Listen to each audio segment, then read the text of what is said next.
بسم اللہ الرحمن الرحیم الحمدللہ والصلاة والسلام علی رسول اللہ۔ آج پھر ہم کچھ اہم اور ضروری سوالات لے کر آپ کی خدمت میں حاضر ہیں۔ ہمارے آج کل برادر ان لا زین العابدین بھائی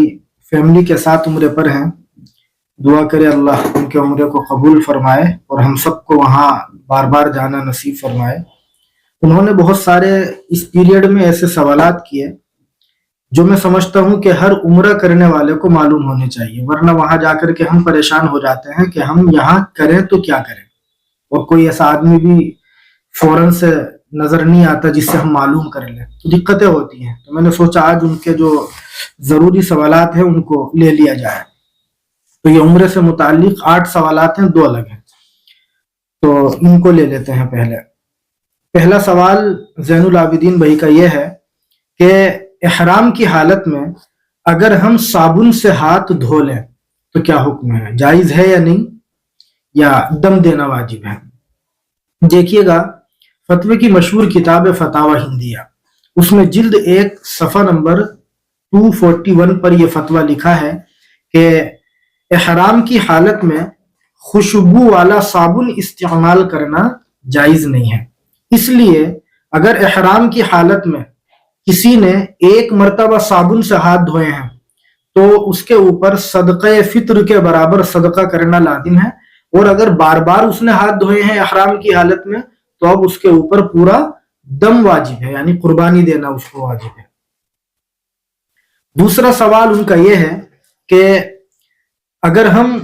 عمرے پر ہیں اور زیارت کے لیے طائف جائیں ہم، تو کیا طائف سے مکہ آتے وقت عمرے کی نیت سے احرام باندھنا لازم اور ضروری ہے، اور اگر نہیں باندھا تو کیا حکم ہے؟ دیکھیے گا اس سلسلے میں دارالعلوم دیوبند کا فتویٰ یہ ہے، اور یہ فتویٰ نمبر ہے 1,66,036 نمبر، کہ طائف چونکہ میقات سے باہر ہے، آؤٹ ایریا ہے، اس لیے طائف سے مکے آتے وقت انسان کے لیے عمرے کا احرام باندھنا لازم اور ضروری ہے، اور اگر نہیں باندھا تو اب دم دینا لازم اور ضروری ہو جائے گا۔ تیسرا سوال ان کا یہ ہے کہ طواف کرنے کے بعد 2 رکعت نفل نماز کا پڑھنا لازم اور ضروری ہے یا اس کے بغیر بھی کام چل جائے گا؟ تو دیکھیے گا اس سلسلے میں دارالعلوم دیوبند کا یہ فتویٰ ہے، اور یہ فتویٰ نمبر ہے 1,54,829 نمبر۔ دارالعلوم دیوبند کا فتویٰ یہ ہے کہ طواف کے بعد 2 رکعت نماز پڑھنا واجب اور ضروری ہے، اسی لیے ان 2 رکعت کو واجب طواف کہا جاتا ہے۔ اگر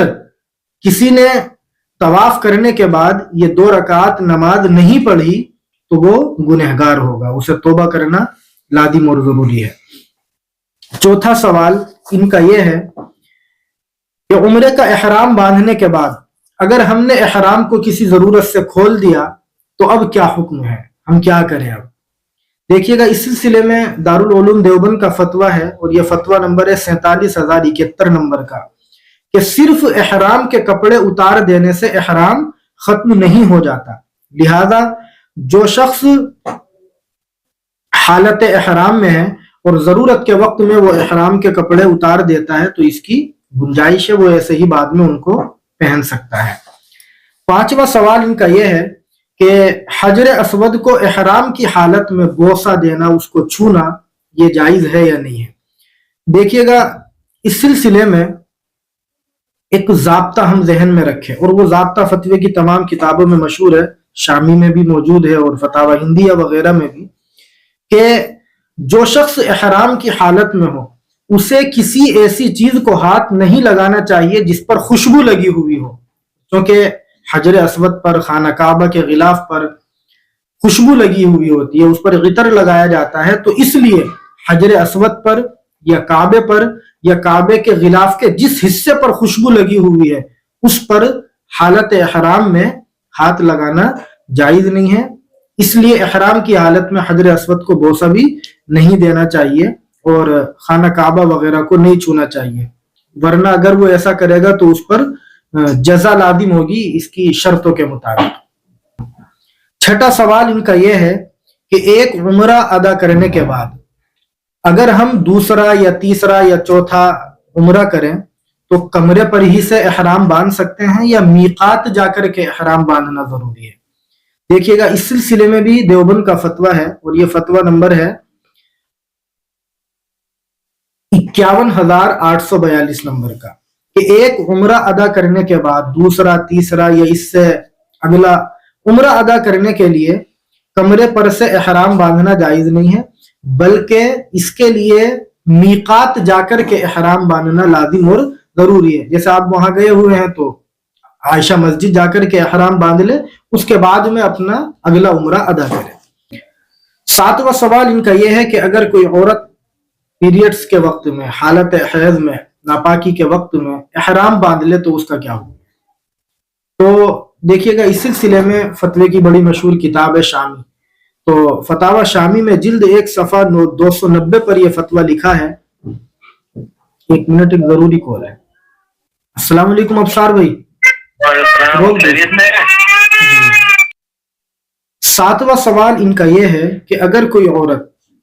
पीरियड्स के वक्त में, नापाकी की हालत में एहराम बांध ले तो उसका क्या हुक्म है, वो क्या करे। देखिएगा, बड़ी मशहूर किताब है फतवे की, फतावा शामी, उसमें जिल्द 1 सफा 290 पर यह फतवा लिखा है कि अगर किसी औरत ने नापाकी की हालत में, हैज के वक्त में, पीरियड्स के जमाने में उम्रे का एहराम बांधा, या सेकंड ऑप्शन एहराम बांधने के बाद में उसको पीरियड्स आ गए, हैज आ गया, तो वो मक्के जाने के बाद में पाक होने का इंतजार करे और पाक होने के बाद में गुस्ल करके, नहा करके अच्छी तरह अपना उम्रा अदा कर ले। एक बात इसमें यह भी याद रखें कि अगर वापसी से पहले पहले हैज से पाक होने के बाद उम्रा अदा करना उसके लिए पॉसिबल नहीं है। मिसाल के तौर पर उसके लिए वीजा बढ़वाना मुश्किल है, या ये कि वहां उसका कोई महरम था जो इसको उम्रे पर लेकर आया था, उसको कंपनी इजाजत नहीं दे रही है और ज्यादा इसके साथ रहने की, कोई भी सिचुएशन हो सकती है। तो अब ये क्या करें, यानी नापाकी की हालत में है और उम्रा करना भी वीजा बढ़वाकर या अपने महरम को साथ रख करके पॉसिबल नहीं है, तो अब ये क्या करें। तो उलमा ने लिखा है कि ये औरत मजबूरन पीरियड्स के वक्त में ही, हालत हैज में ही, नापाकी की हालत में ही उम्रा अदा कर ले और हरम की हुदूद में एक दम दे दे, यानी एक कुर्बानी दे दे, तो इससे इंशाअल्लाह उम्मीद है कि इसका उम्रा अल्लाह ताला कबूल फरमा लेगा। आठवां सवाल इनका यह है कि एहराम की हालत में बेल्ट पहनना कैसा है, क्योंकि वो चमड़े वगैरह की होती है। तो देखिएगा, देवबंद का फतवा इस सिलसिले में यह है और ये फतवा नंबर है 1021 नंबर। दारुल इफ्ता दारुल उलूम देवबंद इस सवाल के जवाब में ये लिखता है कि एहराम की हालत में कपड़े या चमड़े का सिला हुआ बेल्ट बांधना बगैर किसी कराहत के जायज है, हम बांध सकते हैं, इससे कोई फर्क नहीं पड़ेगा इंशाअल्लाह। नवा सवाल सिंभावली से अकदस भाई का यह है कि अगर कोई बच्चा मुर्दा पैदा हुआ है या पैदा होने के बाद में मर गया है और अभी उसका अकीका नहीं हुआ था, तो उसका अकीका करना सुन्नत है या नहीं। देखिएगा, इस सिलसिले में दारुल उलूम देवबंद का फतवा है और यह फतवा नंबर 1837 नंबर, कि अगर कोई बच्चा मर गया है या मुर्दा हालत में ही वो पैदा हुआ था, तो अब उस बच्चे का अकीका करना सुन्नत नहीं है। जब बच्चा ही नहीं है तो फिर उसकी सुन्नत का कोई मतलब नहीं बनता। 10वां और आज का आखिरी सवाल एक बहन का दिल्ली से यह है कि अगर किसी औरत के चेहरे पर दाढ़ी की जगह बाल निकल आए तो वो उन बालों का क्या करे। देखिएगा, इस सिलसिले में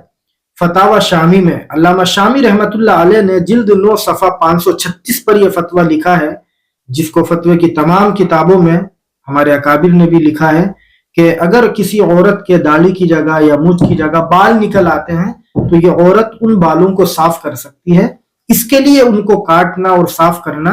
बगैर किसी कराहत के जायज और दुरुस्त है।